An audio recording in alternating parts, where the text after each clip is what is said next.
OMX has been steadily increasing its profile in the Canadian defense sector over the past few years, but for those people who still aren't sure what OMX does, could you provide a brief description for us? Yeah, absolutely. So we started OMX about 4 years ago, and what we did was we worked very closely with the offset managers from some of the major prime contractors globally that had offset obligations in Canada, meaning they had obligations to spend in the Canadian economy.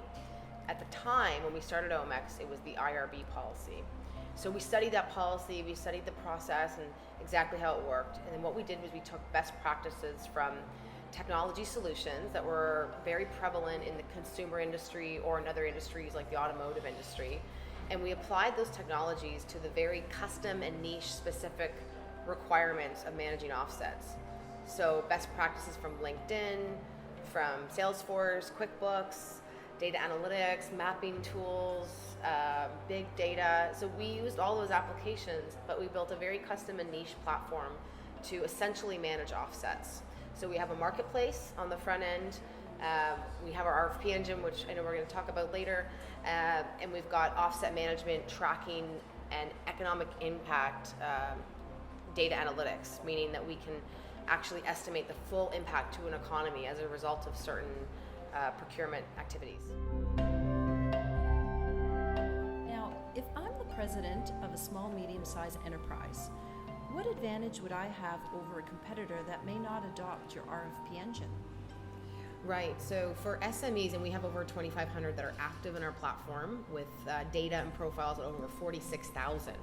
So we're getting to a level of scale right now. The equivalent would be that if you're looking for a job, if you don't have a LinkedIn profile, then how are you going to be found in that application? With OMX, there's two things as an SME.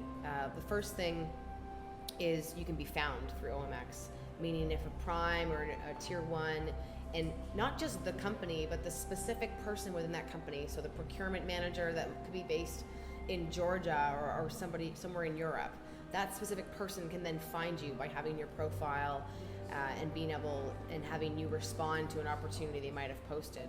So there's that, but then there's also the activity of these OEMs keep track of their data through OMX. And so if you're an SME and you're not providing your Canadian content value percentages or sharing the appropriate documentation that you should be through the platform, then your customer is not going to be capturing that data for that activity that they're working in Canada with you on. So you're going to be missing out on that part as well.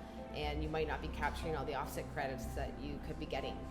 And then lastly, we have a partnership with Vanguard, and there's a whole media aspect as well to the activities that the SMEs could be engaging in and getting coverage on through that partnership. Now, your announcement mentions that the new OMX tool will make contractors more competitive and accountable to the Crown. How so?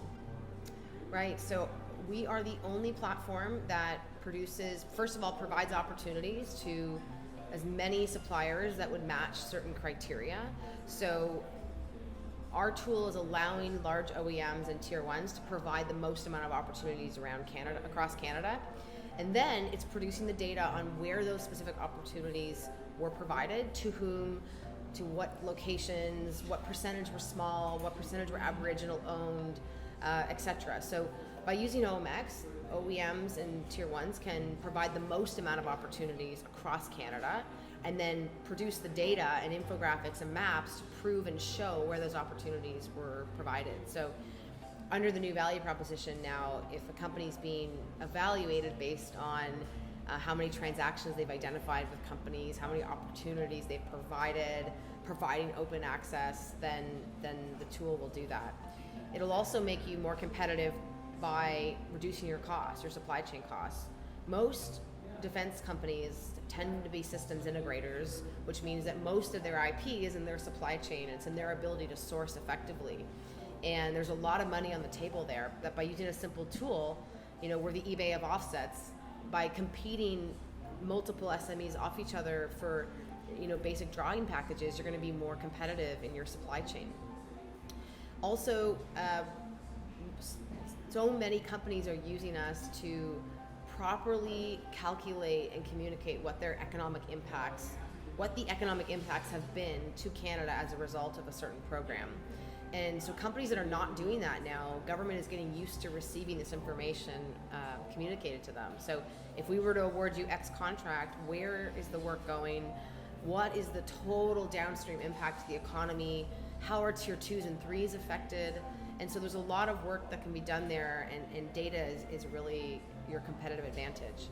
I used the analogy recently that as soon as the cell phone came out, if you were only using a fax machine, then you were way behind everybody else, and OMX is getting to that level.